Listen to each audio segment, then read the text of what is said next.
There we go. All right, so let's get started. I'll make some announcements at the end, but there's a lot to cover here, and so I'm excited because I learn a lot from these conversations as well. So let's start with trauma. Trauma is a very broad, somewhat nebulous word, and I was hoping, maybe Sheila, I'll start with you. Like, how do you even think about trauma and the various forms that trauma comes in? Like maybe just some examples from what you see day to day working with the patients that you talk to. You're muted. Sorry.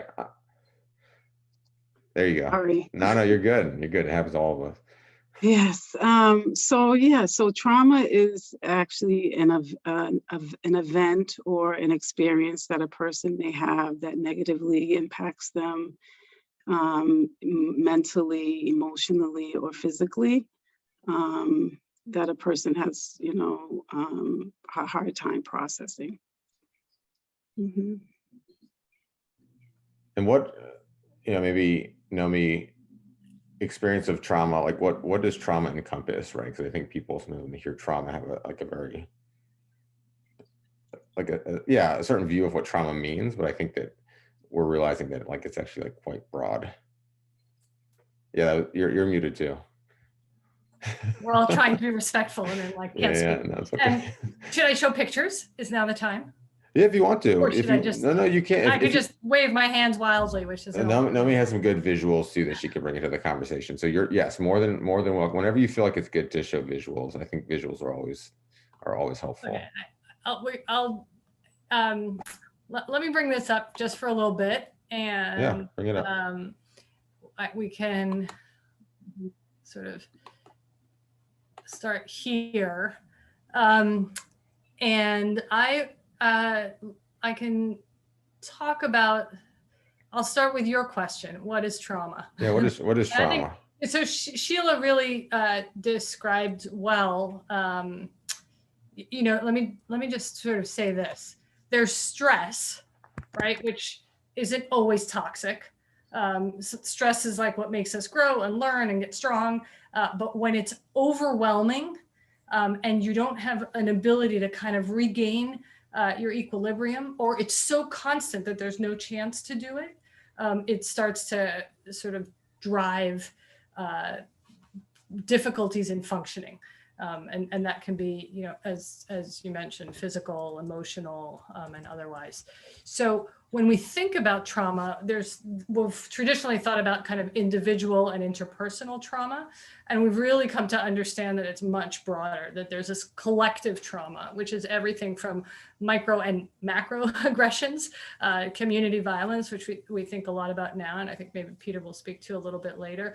So everything from racism to genocide to sexual harassment to domestic terrorism and everything in between. And so what we want to recognize is that it's anytime you experience something that kind of overwhelms the system and messes up your physiologic regulation, there's something there that has been potentially traumatic.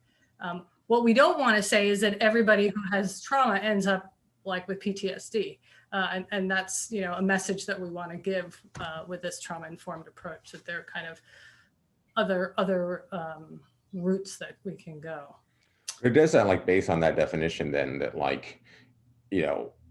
people, I think when they hear trauma, think of sexual abuse or very traumatic things or these episodes. But it sounds like even if people have a lot of stress going on, baseline stress that they're barely coping with, and then any sort of insult on top of that can sort of produce trauma, right? So it doesn't have to. It's not necessarily the most aggressive or blatant forms of trauma that we think about. Does that make sense? Is that right? That's right. And I think I have another picture. So when there's sort of, we have some genetic predispositions, intergenerational transmission, and our early life environment that kind of sets the stage for where we're gonna, what threshold we'll have that sort of tips us over. And so where we land in that kind of spectrum of vulnerability and resilience will really depend on like what else is going on. So it's all the experience you bring to that moment. And then it's also what's happening at that moment. So things that may have not hit you as hard 10 years ago, suddenly now, like in the middle of the pandemic or with 5 other things happening, or you just lost a relative and then this happens, that all these other kind of that context can make sort of things that you might have thought yourself able to withstand at other points suddenly overwhelming. And that's kind of an important thing for us to. Yeah, because we'll talk about COVID, obviously, and like, I think that often people hear trauma, they think like violence, abuse, like very blatant forms of trauma. And I think what we're trying to say here is like actually trauma is a very broad concept based on sort of how much reserve people even have for coping sort of at that one moment. And so I guess, I don't know if any of the 3 of you have any sense of how prevalent, based off of that broad definition, and like how prevalent is trauma in our society? Do we even know? Like, is that? So there's a couple of different definitions. There's adverse childhood experiences is one sort of way that people have clustered the kinds of traumas that we have sometimes. So there's abuse, psychological, physical, or sexual abuse. There's neglect, which is emotional or physical. And then there are like household challenges that people have defined. Have you grown up with a family member who was experiencing domestic abuse or mental illness or imprisonment? And these are kind of, there was an original study in the 90s that looked at these kind of 10 domains, and they've since grown them a lot. And, one of the things they found was in this group of 17,000, nearly 2/3 had at least one event. And, a greater number of people had 4 or more. And there was this, we call it a dose response relationship. So the greater the number of adverse events that people had survived, the greater the number of not just mental health and substance issues, but also medical issues. So, it went up when you went from 1 to 4 or more. Binge drinking and other drinking and smoking went up, depression went up, but so did strokes and heart attacks and diabetes. And they've since repeated that study in 25 states with almost it's almost 64,000 people. And again, the same numbers tend to come up. And there were some studies done internationally as well. And this like 60 to 70% of people having at least one thing, that number comes up. That 16% of people having 4 or more is a kind of number that keeps coming up. And what we've really grown to appreciate is how disproportionately women and then the BIPOC population in general are disproportionately impacted. And that sort of, again, it's increasing your risk, not just of mental health, but also of physical health. So that's a lot. That's pretty high sort of, prevalence, right, of trauma, if we, with this broad definition. So I think that's an important take home for people, that, because I think that, and I, would love, Sheila and Peter to touch on this too, with there's probably, stigma around trauma as well. And like people maybe not being willing to talk about it or share it much. And so I wonder, like, how do you guys see that in some of the folks that you work with, and like, how do you work on that? I can speak to that. So yeah, so oftentimes when I see patients, they might not even know that they've experienced trauma. So when I do a screening, they'll often, when I ask, have you ever experienced a trauma? They'll say no. So, they don't realize that, growing up in a household where there's mental illness or substance use is considered a trauma in a lot of cases. They underestimate, the impact of domestic violence. So growing up, these are normalized for them. And so they don't realize that they've experienced trauma if they've grown up in a household where they've witnessed their parents arguing on a daily basis. It's just something that they don't ever consider. So those are a few examples. Mm-hmm. Oh, Peter, you're talking, but I don't hear you. There you go. All right. Yeah, so one thing I wanted to add to that, very often, like Sheila mentioned, we don't, our patients doesn't know what the word trauma means. For somebody who works in the field, we know what it means and we know what they are. But for our patients, very often we have to describe the word trauma, what we means. And folks are very uncomfortable to talk about it. For example, a man who experienced sexual trauma may be uncomfortable to talk about it to another man like me, or Mhm. they may be more comfortable talking about it to a female provider or somebody who's older, or and also if somebody doesn't want to talk about the trauma, um, just leave it alone. You can probably talk about the symptoms they are experiencing at this time versus focusing on the actual trauma. I think it, really important point that like a lot of times it's a realization for people when they even first come maybe to see you, that this is the first time maybe that's registered in their minds. It's like, oh, I have experienced trauma. It must be like a big aha, I would imagine. Sometimes the term toxic stress like resonates more for people. Like everybody has stress, but when it gets toxic, like people are more comfortable saying that than trauma sometimes. Yeah, no, that makes sense. And so I wanted to call on Samuel. I thought had some great questions in the chat, and so Samuel, I know if you're willing, if you could just sort of ask your questions, fire away, my friend.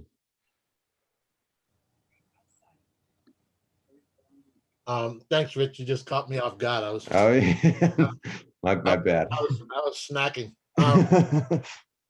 So thank you for allowing me to ask the question. For sure. So my question was around how does trauma show up, and how does trauma show up differently in urban communities versus more affluent communities? And the reason why I'm asking is I grew up in an urban community, and I've experienced a lot of trauma in school, in the neighborhood.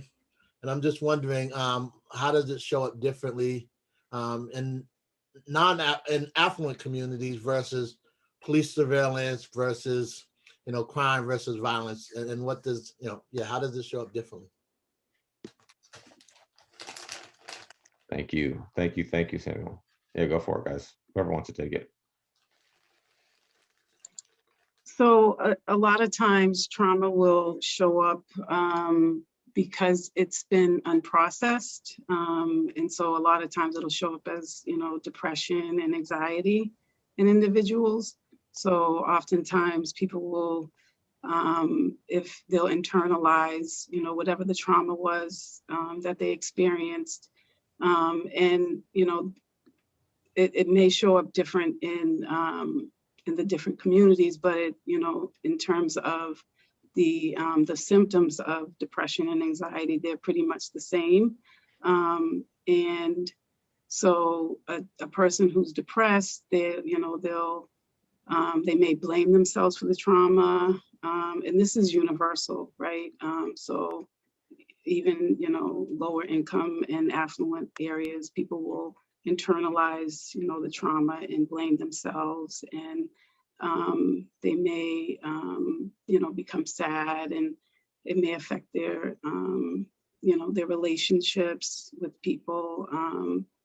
It will oftentimes affect their appetite, their sleep, and it will also show up as anxiety. So a person, if they experience a trauma, they may, become hyper aroused, and they'll live in that state where they're always anxious and, concerned about what's, going to happen, thinking that something really bad is going to happen.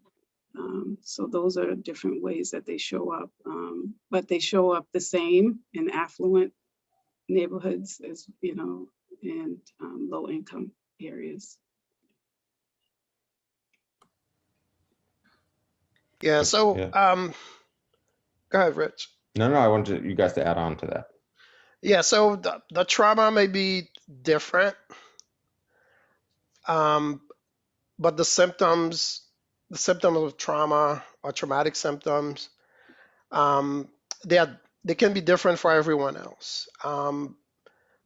For example, somebody who was a victim of gun violence, yes, they may feel uncomfortable in certain area, or they may have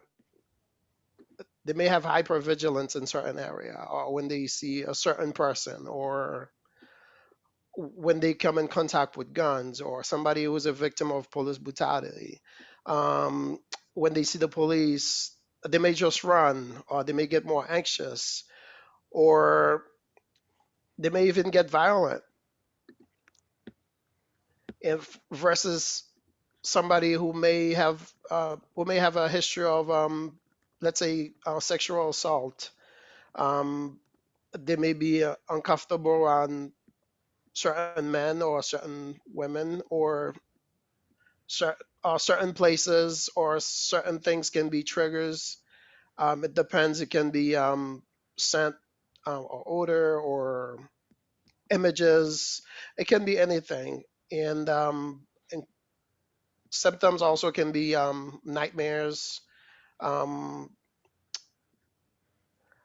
inability to recall certain aspect of the trauma, all those things. So this trauma can be different, and symptoms can present differently in different people.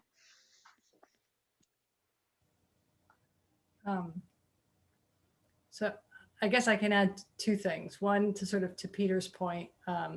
So PTSD, which is where we sort of think about these symptoms, they're like these 4 categories, but there's so many different ways that they're like over 600,000 ways to like meet criteria for that diagnosis. So it's like this big umbrella term, but what it looks like will be different. But to speak to your general point, Mr. Williams, I thought if it's okay, I'm going to share my screen one more time. Yeah. Because is that all right, Rich? Yeah, please. Because we talk about social determinants of health. And what we recognize is that, there's like the big T traumas and then the little T traumas, and there's like the context of what's going on all the time. And so one thing that does matter is whether you feel, whether in your day-to-day experience, you have like financial security and food security, and do you like have good social supports? Do you have safe places to play for people to congregate? What's the school system like? What's access to healthcare like? Where are the parks? Is it a walkable city? And things like that. And we know that that also drives impact on health. And so when you have sort of whatever that baseline is, and then you have these other traumas on top of it, the level of vulnerability is different. And so, when we think about that sort of differential with affluence, for some people, it's going to hit it differently. And so it's not that the downstream manifestations of the trauma are different, but that there may be different vulnerabilities because the amount of cumulative stress and toxic stress may be different. And maybe even, Nomi, while you had those slides up, I was wondering, like, could you use the word toxic stress now a bit? And we just talk about social determinants of health too. And like, maybe just understanding a little bit of like the physiology of trauma mediated through stress. Like, I think that would be interesting because I want to understand a little bit more about sort of like how trauma manifests in the body a little bit. And so. I saw, hay una pregunta in español. I saw that somebody's asking to ask a question. I didn't know if you Oh, yeah. I'll work on that. I'll work on that. Yeah. Let's talk a little bit about sort of like the. Let's think about one thing I wanted to sort of say, since we are talking about trauma-informed care, is that like one of the big things about it is, and we sort of spoke to the sort of recognizing that it's really widespread. Like most of the population has had some traumatic exposures. And that, sometimes helps decrease the stigma, but it also means that we need to sort of create a world that builds on that. And these are the sort of 6 principles, and we can talk about those a little bit. We're gonna, whenever you want. We'll get there. But this paradigm shift from what's wrong with you to what happened to you is is like one of our frames. So what happened to you and how did it affect your health? And that is the kind of frame we think about. So what's going on when you have these stressful situations, the what happened. And so you have environmental stressors, you have life events, trauma, abuse. People have developmental susceptibilities. So your early life experiences may determine a little bit. And then they have these, we're learning about something called epigenetic changes. So we have our genes, but it turns out that certain experiences actually change gene expression. So that helps us understand why, you know, people can have the same genes, but then end up having different disease trajectories, for example, or even how we understand things going from one generation to the other. Perceived stress ends up being really important as well. And that sort of drives some of the physiologic responses. So I think I'm trying to move my slide, but it's stuck. I seem to be missing my HPA axis. So one of the things is you have a stressor and then you have this adrenaline response. And the adrenaline courses through your body, it releases cortisol, the sort of stress hormone. And usually, and, you know, sometimes you have a feedback loop when everything is, so the classic example is your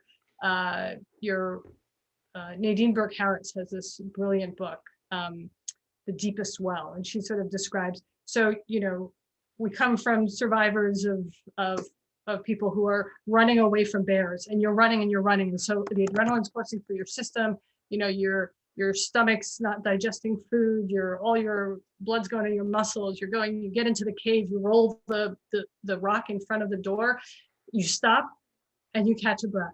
And so then all your system's supposed to re-regulate, but what happens if you turn around and the bear is still in there? And that's where toxicity happens. Now you're not only running, now you're stuck and you're trapped. So one of the things that we're learning is that it not only impacts your body in these kind of general ways, and it doesn't only impact your brain, and we can talk about that too, but it even releases inflammatory cells in your bone marrow, which can drive inflammation, and inflammation turns out to be sort of a common final pathway for why we end up with these higher rates of cardiovascular disease. And we know there's more inflammation and depression as well. So it sounds like trauma specifically, and like the stress through trauma can also, I think it's an important point, it like links directly to sort of other diseases that people think about sort of like as medical diseases, like heart disease and diabetes and things like that. Yeah. So, I don't know, should we talk more about the brain, or is that like kind of enough? Well, we'll pause there. We can come back to it if we want to, but I think that one of the points that I want to drive home is just that like trauma is sort of like on a physiological level mediated through stress and the stress response, right? And sort of chronic stress, whether that's through trauma or other causes, like then perpetuates a lot of these other health issues that we talk about and we get meds for and things like that, right? And so I think that, you know, that's just an important connection to make. I see Annette's raising her hand. Annette, do you have a question you want to ask directly? Oh, my question is, I understand a trauma. I never really been through any trauma until this year, 2020. So I understand what you're saying as far as the cortisol, the stress, and I have it all. Believe me, I'm stressing. I'm having it all, and I try to go swimming and work it out at the gym every morning to just get those juices running. But what I know is that the body is still feeling the pain from where you said, you know, you can have the pain and other things can happen and inflammation and stuff like that. So how would an individual, first of all, I want to say thank you for being here, because I've been looking for a woman of color or a brother of color to actually seek out and talk to, but my clinic doesn't have anybody of color. So that's been a big barrier for me. But how do one, if you're trying to stay if you're trying to function and you have so much trauma hit you at one time, you really don't know if you're coming or going, but you're trying to stay in society and stay functionable. You know, You're just trying to deal with all that's hitting you. And I don't care how much I exercise, it seems like it's just not going away because of all the, like you said, all the things that's going on in the body. How would one overcome that? And I know one thing, you can't deal with it on your own. I've been trying to deal with it on my own. And I know that's impossible. So you really do have to seek counseling or therapist or seek help. You know, I understand all that.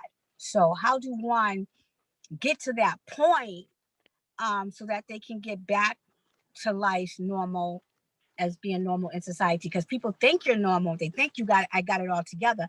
But deep down, I'm trying to keep it together after I'm trying to work through all this stuff that I've been through. I appreciate. Thanks so much, Annette, for bringing that up, and I'll kick it to Sheila, obviously, for some feedback for you. Yes. So it sounds like you're on the right track, Annette, with, going to the gym and going swimming and reaching out to your supports. And yes, definitely, if you feel like you need more support, reaching out to a mental health provider can help. But also, oftentimes when we're dealing with stress, we go external, and we focus on things that are outside of us. But maybe trying to find some activities where you can engage in more mindfulness and just bringing more awareness into the body and what your body's actually experiencing in the moment. That could help you in that. And then, reaching out to supports if you don't have a mental health provider, getting the support of family and friends, and connecting with family and friends, especially now during COVID. A lot of us are isolated, and we're not, able to connect like we normally do. So those are some things that you can do, but it sounds like you're doing, the work, and it is a journey in that. So it's not, something that you're gonna probably reach anytime soon. But, taking care of yourself, self-care is, something that you have to practice every day. And so just maybe, trying to do some form of movement, exercise every day, and some form of mindfulness, maybe a meditation, deep breathing, things of that nature. All right, That's thank you. Yeah, and thank you, Annette, for putting that question out there, because we're going to come back and definitely circle back on some strategies. I know Sheila works on that with a lot of the patients she takes care of, so we're going to delve into that too. I think, circling back, and it's also related to Annette's question, just like I think thinking about the connection a little bit between trauma and just sort of like underlying anxiety and depression that people experience, and like what's the relationship there between, because obviously we think a lot about anxiety and depression. We hear a lot of people on anxiety and depression. It's becoming a bit less stigmatized, I think, today. But what's the link between trauma and anxiety and depression? Is there one? Nomi, if you want to go for that one. Sure. So they're linked. We know that the depression and PTSD and post-traumatic stress disorder, they tend to come together a lot. We say that they're kind of comorbid. And so basically when you have this sort of stress that happens, anxiety can be there with or without that trauma. But once you've had a trauma, so some people, once they've had that kind of exposure, they're just worried all the time. There's kind of, they walk around worried that something bad is going to happen. And it's like really hard to turn your brain out. Like, what if, and you just kind of walk around worried all the time. And some people will like be kind of okay. And then they have these panic attacks that are just like for 5-10 minutes, they feel like they're going to die and their heart's racing, and then it kind of goes away. So that's one way of sort of your body metabolizing those experiences. Another way is your actually feeling like you're reliving that experience, or you're getting memories specific to that one trauma that keep intruding themselves. And for some people, then they end up really kind of irritable, and they're always on edge, like physically on edge, as if that thing might happen to them again. So that trauma is really pretty specific to that event or to several events like that. The anxiety is more worry. And depression there's sort of two ways to have depression, and there are lots of ways to have depression, but there's the mood where you feel hopeless or helpless, or it's hard to see going forward. You feel bad about yourself. There are those kind of feelings. And then there are sometimes just the physical experience of depression, of feeling low energy and poor appetite, or eating too much.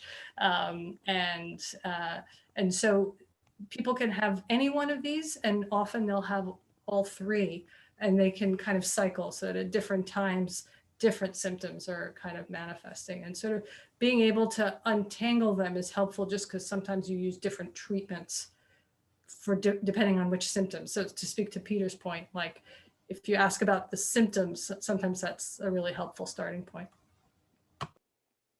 Totally.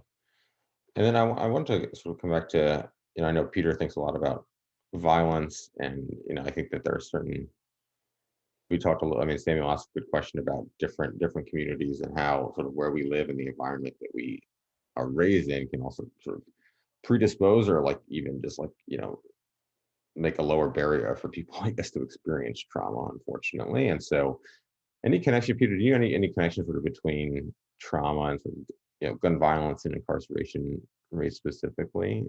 I don't know if you know about anything, any details on that. You're muted right now. Thank you. Yeah, so definitely depending on where you live. For example, if you live in an urban area, I don't like to use that term, but I'm just going to use it for the purpose of this. If you live in an urban area, you're more likely to be exposed to gun violence and be subject to the trauma that comes with that. And some studies have shown that about like close to 1/3 of the people experience gun violence. It doesn't matter how small their injuries were. They struggle for years with PTSD symptoms, and especially people who are survivors of mass shooting. Those people struggle a lot, and those who experience guns violence are more likely to be unemployed or use alcohol or have some kind of substance use disorder. And then also, incarceration itself can be a trauma. It doesn't matter what the crime is. I don't think human beings were meant to be in cages. And also in prison, there's a lot of violence. So yeah, so people who got incarcerated definitely. I remember talking when I used to work for the Best Team. A lot of my patients got incarcerated, and very often when I ask them about trauma, it's either childhood abuse or prison, and it would be just prison. That would be the trauma, and I would leave it at that. I can imagine not being able to be free to walk around or eat when I want, and be under control or be subject to violence. So those are very traumatic events for people. And 2018, that's the most recent data I could find. I'm pretty sure like that for 2019 and 2020. It looks like there were about like close to 40,000 deaths from gun violence. So all those family members neighbors. And trauma itself and PTSD itself, from what we understand now, you don't have to be the actual victim. You don't need to be an actual survivor. You could just pretty much hear about the story or knowing the person, and those alone can cause some traumatic event, from traumatic symptoms. For example, just for myself, this is the first time I'm saying it to people. Like last year around the time of George Floyd's death, I struggled a lot. I struggled quite a bit. Waking up feeling like somebody's putting pressure on my neck. And do I know George Floyd? No. Did I know him? No. Uh, the connection we have, I would say, not just being black, but being a human being. So, yeah, so that's trauma. And yeah, so that's the connection between trauma and violence. You don't need to be there. You don't need to witness it. You can hear about it or watch a video. It can be pretty traumatic. Yeah. Yeah, no, I really appreciate. Yeah, Marilyn, you want to chime in? Well, because I was also intrigued by Samuel's question, and it reminded me of in my previous life, early on in my previous life in Health and Human Services. I recall that there was a period where there was a spate of suicides in the W towns in Weston and Wellesley and the more affluent towns in Massachusetts among teenagers, and there was a real concern about it. And what we came to realize is that the suicides were significantly precipitated by young people feeling the pressure of expectations for high performance. So when we look at some of the differences between affluent communities and non-affluent communities, what we sometimes don't realize is that there are pressures that we place on our young people in affluent communities that are different than the pressures that that young people in non-affluent communities experience that trigger trauma in a different kind of way. And for families who are very affluent, the loss of income is much more traumatic. Still, it certainly is traumatic as well in non-affluent communities, but it's much more traumatic in communities that are affluent. So for a family member, the head of the household, to lose their job means not just a loss of income, but also a loss of social status that can be traumatic for every member of the family, not just for the head of household. So there are things, there certainly are some incidences of violence, domestic violence, and addiction, et cetera, that are consistent across communities that lead to trauma. But there also are some things that are, I won't say unique, but that are more prevalent in wealthier communities than in lower income communities.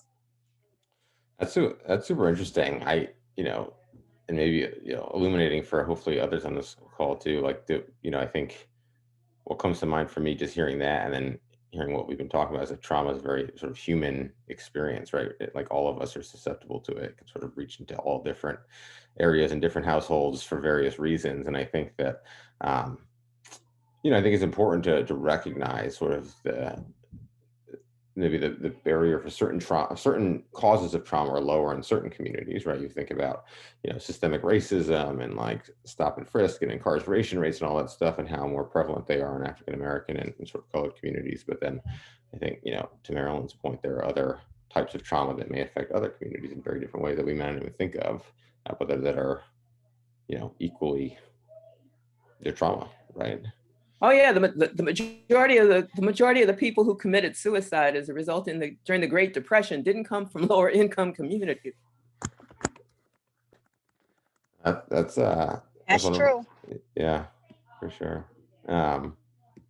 No, this is great. It's a really, really helpful way to sort of tie some of this stuff together, because I want to make sure we talk about, always touching on some of the inequities and sort of how that drives trauma in different communities, obviously. But I think that given the trauma is so prevalent and it's sort of a very universal sort of human issue, like there are different ways that it touches different people, and so hopefully that at least breeds empathy, for all of us. I mean, that's the one thing we can hope, right?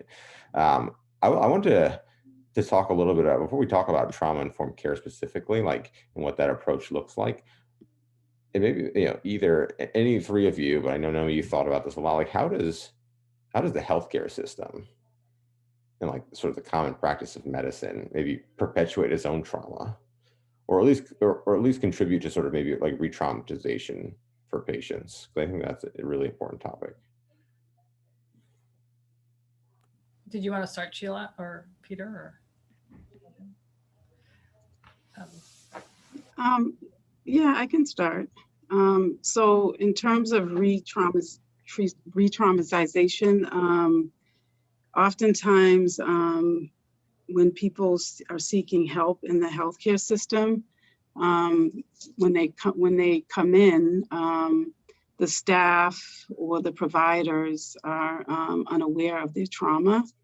And so patients are victimized in settings like, for example, in the ER, if a domestic violence victim is coming in for treatment, and maybe it's, for the 10th time, she may start to feel judged by the providers. And, it could be based on, how they're treating her. It could be based on their, the little nuances of, less eye contact, they're not being supportive of her. They may be judging her. They may not have as much, energy and enthusiasm as to help her as they would, the first time she came in.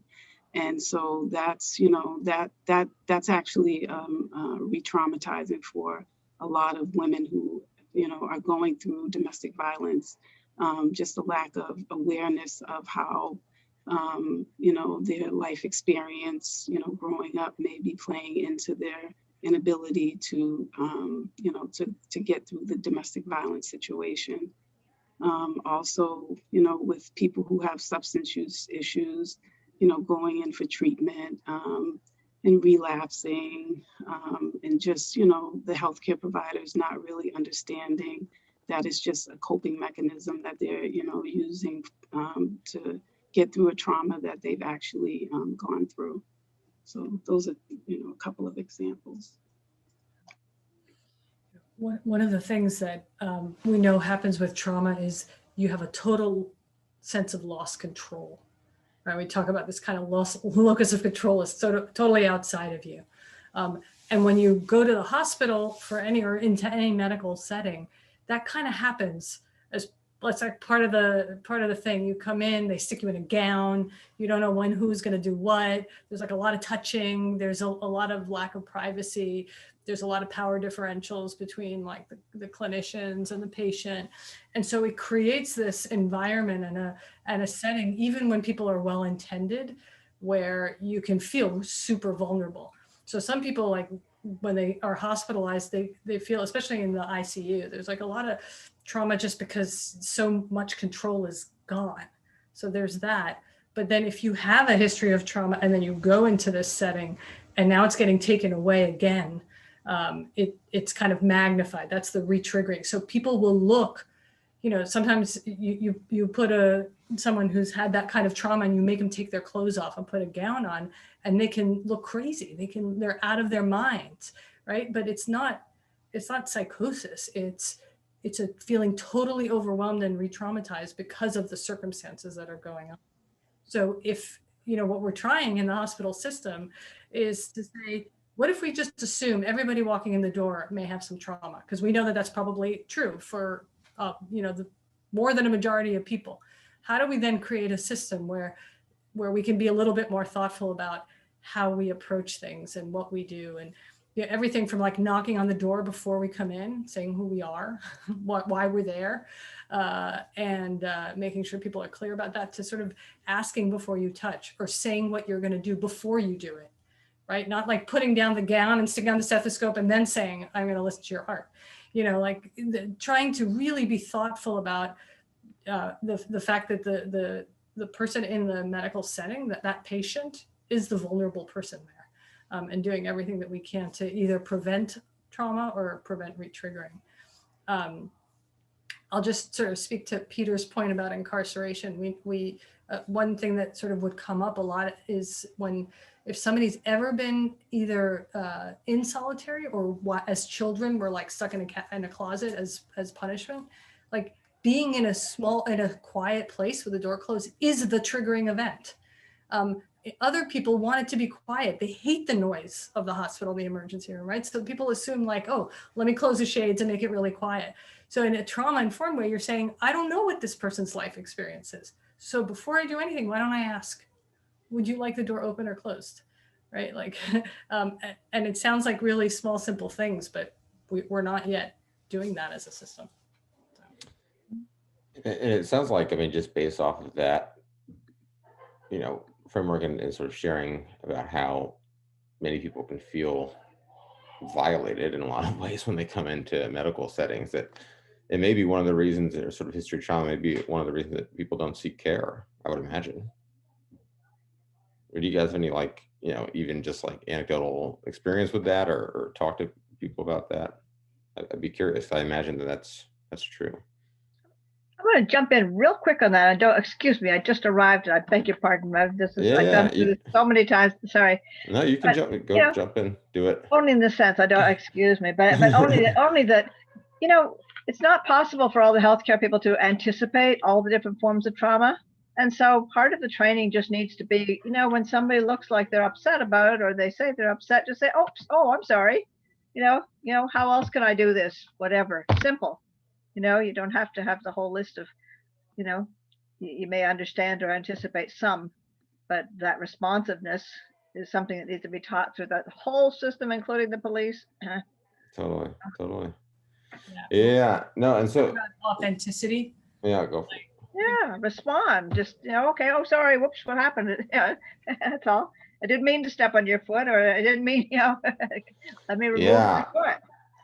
It would be wonderful if all people working in the healthcare system could do that. I think that a lot of times, unfortunately, and I remember this experience myself as being a resident, it's just like you're too harried, you're too busy, you're too stressed out by so many other things that are going on that like it's hard to sort of be empathetic in certain situations. And so maybe with that, like, Nomi, if you like want to go back and sort of touch on the 4 R's again, because I think having like a trauma-informed care framework, and maybe talking about like what that is, because I think that people may say, oh, well, like obviously we should do that, but I think that Nomi would argue based off of, and I would also argue, I think all of us would argue based off what we see day to day in the healthcare system, it's actually, we do need a bit of a framework and retraining, I think, for people. And so maybe just what those principles are would be great.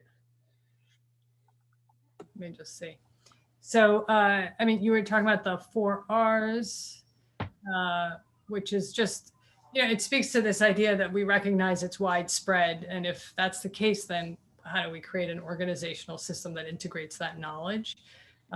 These 6 principles are ones that, as I say, when those of us who do trauma-informed care in different settings, we actually will work through these 6 principles when something's going on, when somebody's in trouble, or when we're just trying to make sure that we're being thoughtful in our care. And so safety, it's not just physical, but psychological. Do I feel safe with this person? Like we think about trauma, about fight, flight, and freeze, right? People hear about that. And there's a 4th F. I don't know if anyone knows the 4th F. It's fawn. So sometimes people who have had trauma will do anything not to get that other person upset, right? So you kind of do what people are asking you to do, even though you don't want to do it. And then are left with all the terrible feelings of having kind of gone along with that. And so how do we want to think about how we help people to feel safe in that moment. Trustworthiness and transparency. We know people with trauma, especially like around bureaucratic systems, systems, things that aren't personal feel personal.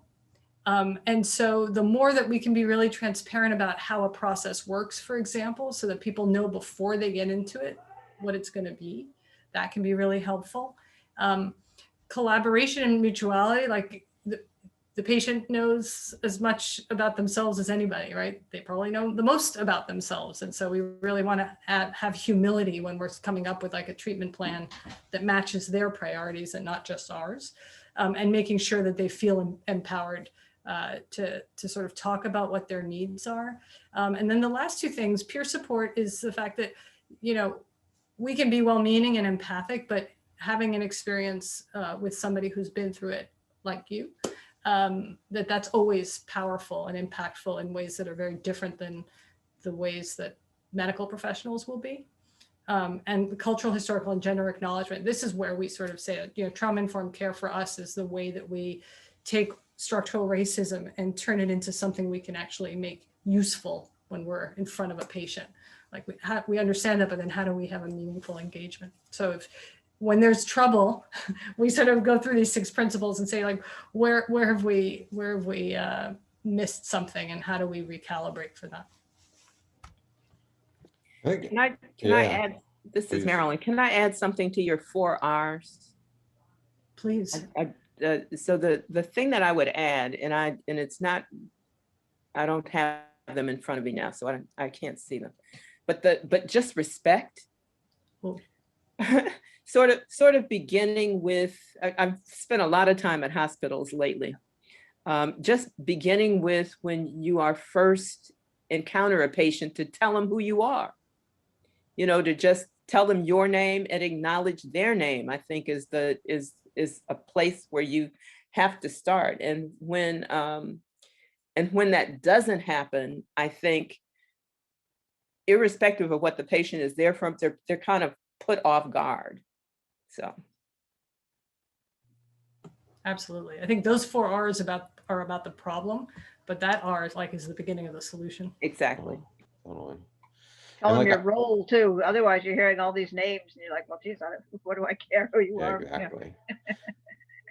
And so I know that, like, you know, the 3 of you obviously sort of practice in this way naturally. And Claudia, I saw your hand. I'm going to call on you now, Claudia. If you're there, Yeah, I'm here. Go for it. Please. Go for It's it. okay. Everything is interesting because I am diagnosed with PSTD. So it's just like I stopped going to see my psychiatrist for the same reason, because there was not communication, there was not support. So it was like I had to call her when I needed her bad, and I never got a response back. So it's just like it was too much for me. So I gave up going. But now, unfortunately, with everything that's going on, now it's hard for me to see a psychiatrist at this moment. So that's why, like, everything what Ms. Nomi said, with if you don't put the interest on that person, it's like you lose interest of coming back, because it's like talking to somebody through the wall. So it's just like, and another thing, like when they said about the family, when you want to speak to your family about it, they judge you no matter what, or they tell you, don't worry about it. Everything, that was in the past, let it go. But you're still trauma about it. It don't have to be abuse, because I didn't go through abuse. I went through other stuff. But it's just like, it stuck with me because I don't sleep at night. I have nightmares. So it's like, I'm anxious. My anxiety's out of control. So it's just like, so I understand what everybody's trying to say. And like, that's why I stopped seeing my psychiatrist, because I wasn't getting that support that I was like, oh, they check on me. Oh, you okay? When can we see each other? So I was like, I gave up, but unfortunately I do need somebody to talk to. And no, I really appreciate it. So we're going to have some resources, obviously, that we share at the end of this talk. And so hopefully those can be somewhat helpful. But I think it's really important what you just said, and really appreciate you sharing your experience, honestly, because it gets to the point of like how important it is to, invest in and listen and to the people who are coming to you, and treat everyone different, like, you know, as if they're unique individuals with different experiences, right? And so, and some people do it better than others. And so, you know, I think it also gets back to the question that I had next for for the three of you, because I know that all of the three of you do this, right? Like you practice in this sort of trauma-informed way. I will say that it's not, even in my training, it wasn't something that was like something I learned about really until like maybe I met you guys. And so how are we helping other providers to practice this way? I mean, and maybe speaking about the Brigham specifically, like, you know, how are we sort of like institutionalizing this approach to care? Sheila or Peter, should I start, or do you want to? Okay, so from an institutional perspective, there are a couple of things. One is that like for the last 7 years, it was partners, but now it's MGB. Like they set up this trauma-informed care steering committee to start thinking about how do we spread the word across all the hospitals. Within Brigham, we have a whole bunch of different trauma-informed care initiatives going on. I work with a group of people that were looking at trauma-informed care in the emergency room and thinking about, you know, different kind of training programs. Within psychiatry, we have every year that the residents are there, we're talking about trauma-informed care. And we do it also like for our staff. We sort of try and recognize that the people who work there also have their experiences. And so we have discussions about trauma-informed care for our non-clinical staff as well as our clinical staff. And so we try and be really explicit about the ways that we do it. So it's the beginnings of some training programs. It's the beginnings of, we work with the medical school. The medical school has been doing this incredible work to include it in the curriculum. Social workers always knew about trauma-informed care. It's like everybody else is just catching up. Sheila's like, yeah, duh. But like the rest of us are sort of catching up. Nursing was there too. And now we're trying to like get the rest of the system on board. So, you know, at the end of the day, there's the training piece, but then there's the modeling piece. Like until you see everybody around you knock on the door and introduce themselves, then you'll remember it when you're kind of caffeinated and well fed. And then it'll like go out the window when you're completely overwhelmed and like, you want to ask a question. So and Sheila and Peter, any other thoughts on that, or what you've seen that's been working well to sort of get other providers up to speed with you guys? I feel like nursing has been on board. It's trying to get on board very quickly because nurses come in contact with patient more.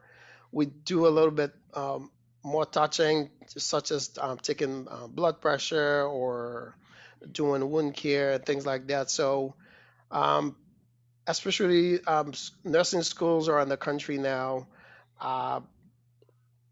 very on board with this and educating nurses about trauma and trauma-informed care.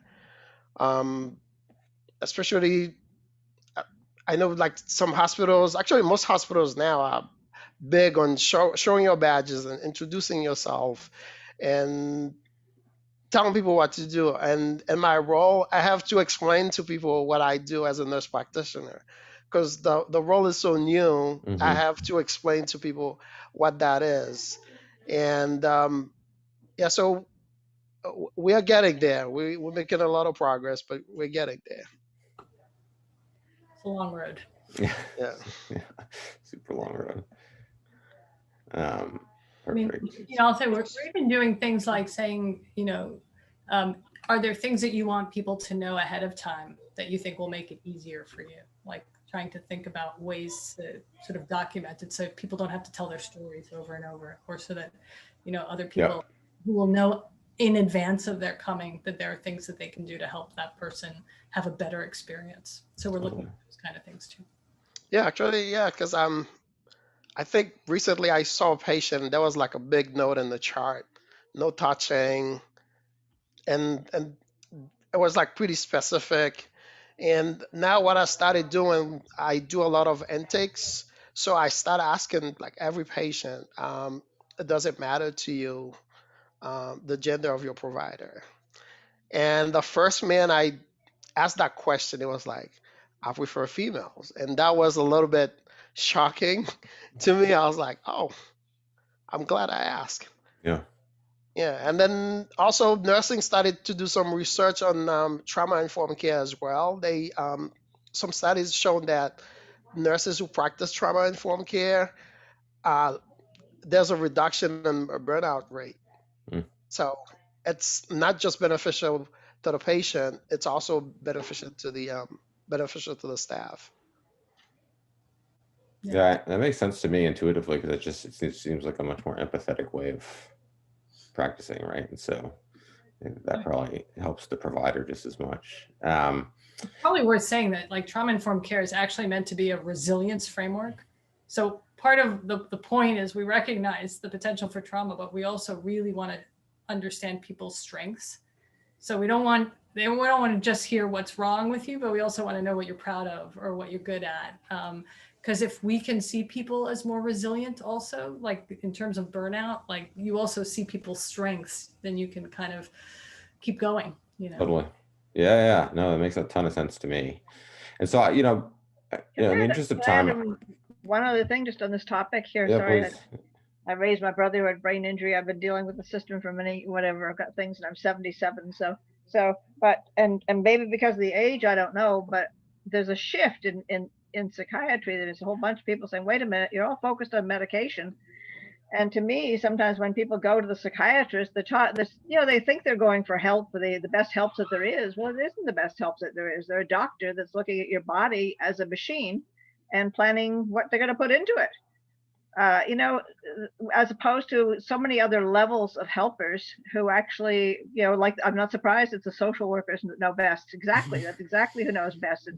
It's the peer group at the church or the different places. And the nurses. Sorry, Peter. And the doctors are catching up, and we're all fine. I'm glad the nurses are catching up. And some of the ones in the nursing homes are not, because they're just so busy dealing with the medical stuff and not realizing that the medical stuff will go easier if you understand some of the other stuff. That was an interesting piece, but it's just to say, because so many people rush to the psychiatrist thinking they're going for the best, and I just love to throw out there, don't think that's the best. The best is defined in some other ways, and an experiment. It's not your problem. It's the field itself is shifting. Not fast enough. Yeah, we always think about like a multidisciplinary team is what people need at different times.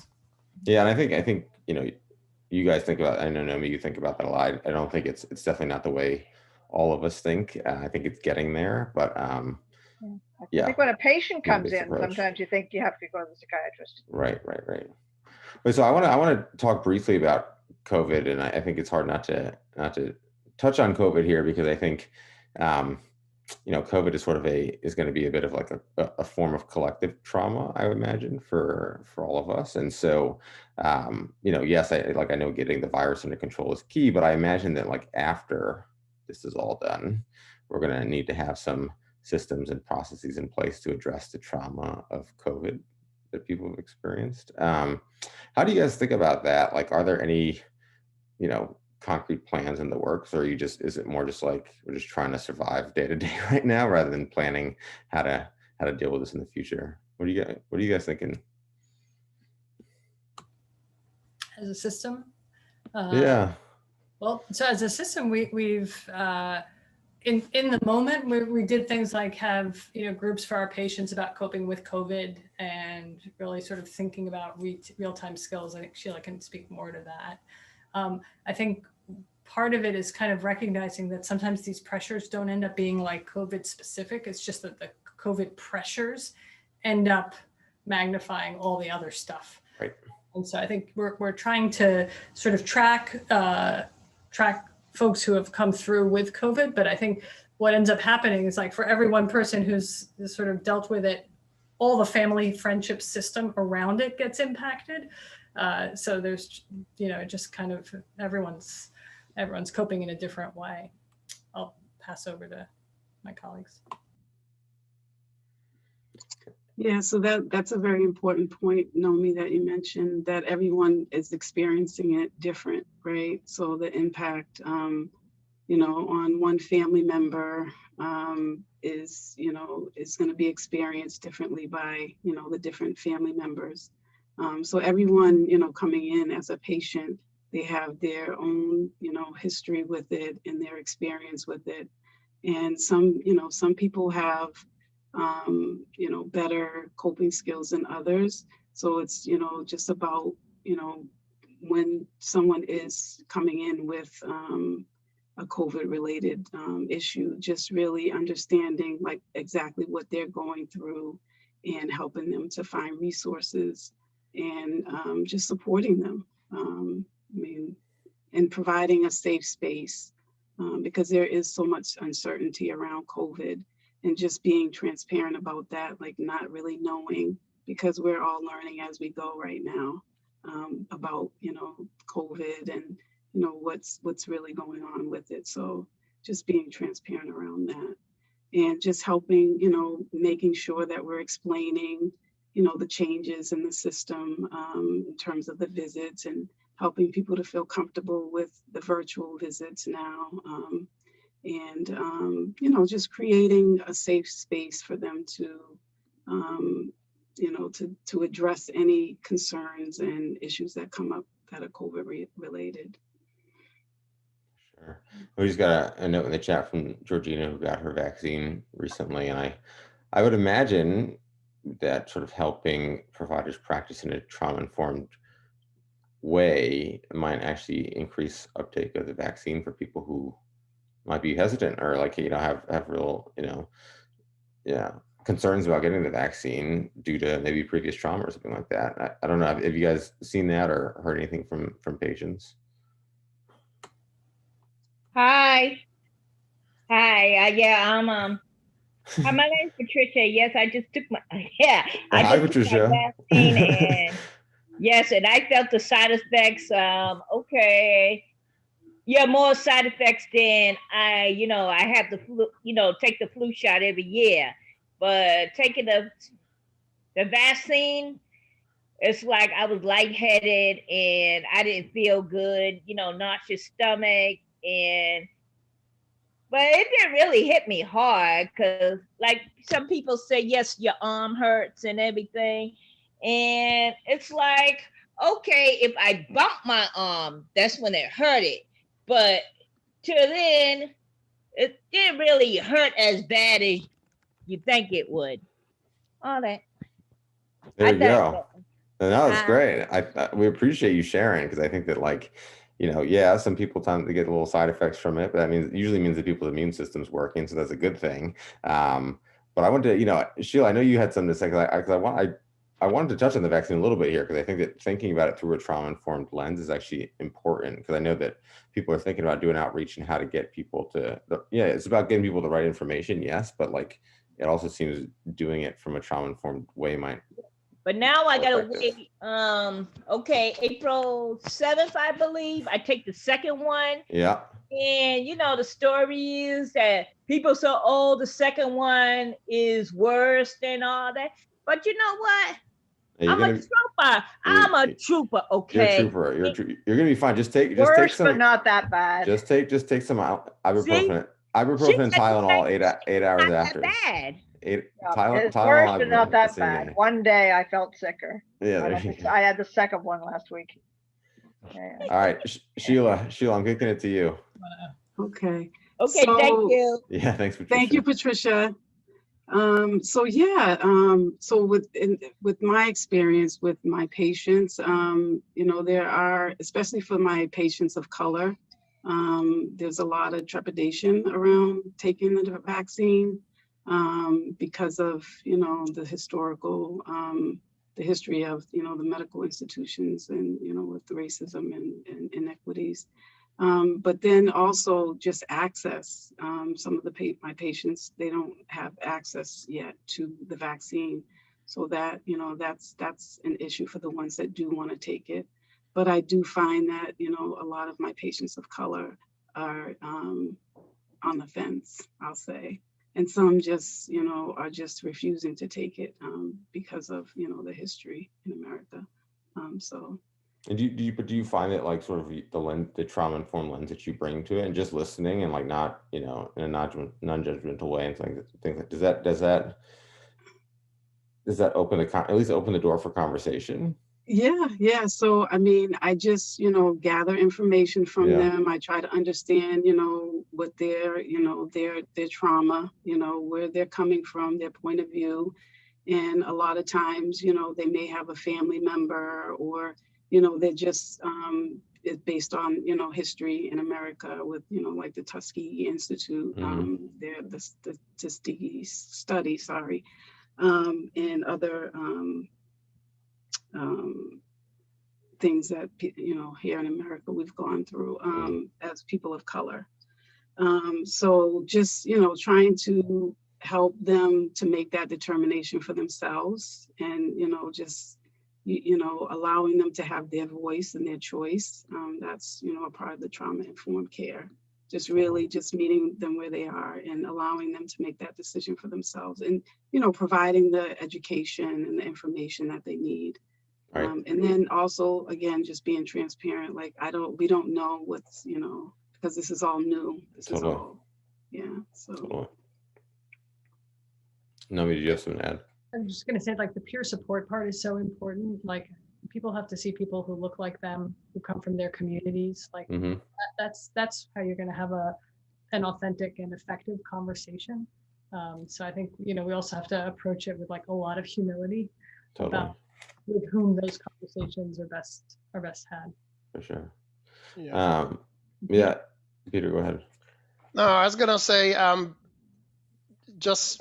usually don't disclose too much to my patients, but I find out, like, if I tell people that I've taken it and I'm okay, that gives them a sense of comfort. And actually both my parents were kind of hesitant about taking the vaccine, but seeing or knowing that I've taken it, I'm fine. So they both got their first shots already. Totally. Yeah.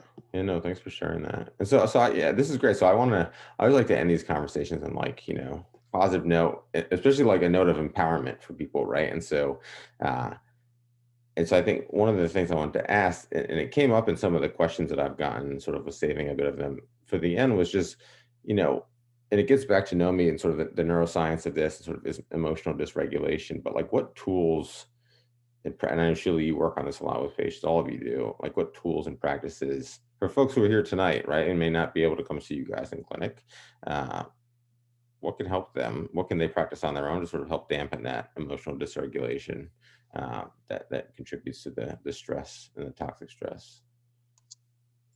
So my first recommendation is always self-care. Just really taking time to put yourself first, because a lot of times, especially women of color and women in general, we put everyone else, before us.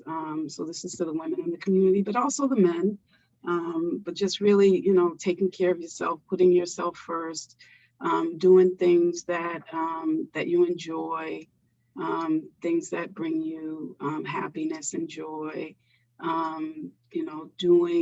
Exercising, of course, sleeping. I mean, all of the things that doctors tell you to do anyway. So exercising and sleeping, but maybe, if it's hard for you, just trying to find, something that you do enjoy and exercise. And even if you do it for, 1 to 5 minutes a day, I mean, it's a form of exercise, and it will help.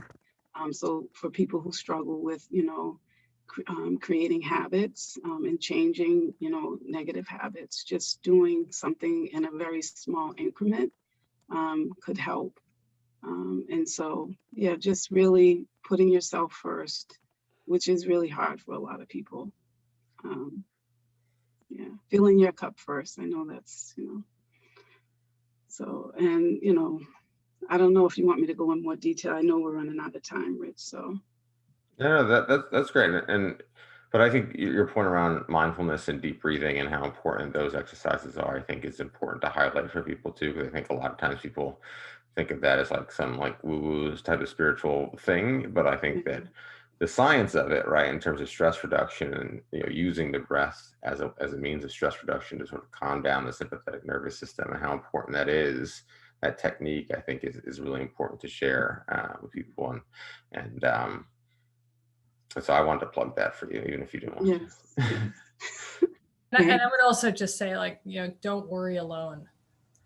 It's really easy to kind of lose perspective and feel really isolated, and things can get really overwhelming. And being able to reach out to anyone Sometimes it's like scheduling a Zoom coffee with someone just because you can't. But thinking about other ways to do that ends up being really, really impactful and important. We know that people's social networks is one of the biggest determinants of their resilience.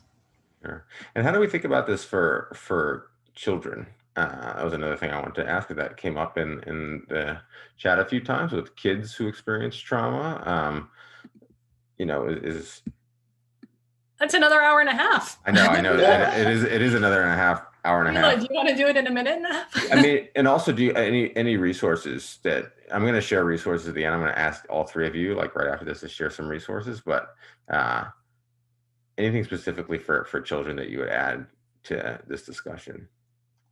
So, the wraparound model of care for kids in the mental health field right now is a really good resource. So the different neighborhood mental health clinics, they offer in-home therapy for children and adolescents that are struggling.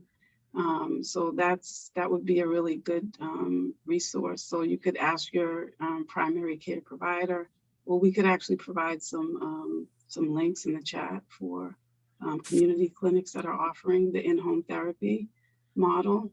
And it's a pretty comprehensive approach to mental health care.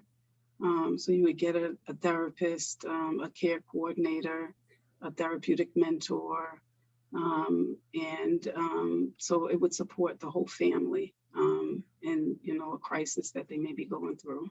So, and COVID is a crisis. So yeah, of course, I'm going to put a plug in for wraparound here, but please feel free to. So what we will do, and I'm going to again, I'll ask all of you to share some resources right now, but like put whatever ones you want in the chat here, and then what we do is like compile. We'll work with Nomi and Sheila and Peter on the back end to compile a resource document that we'll put on the website to share as well.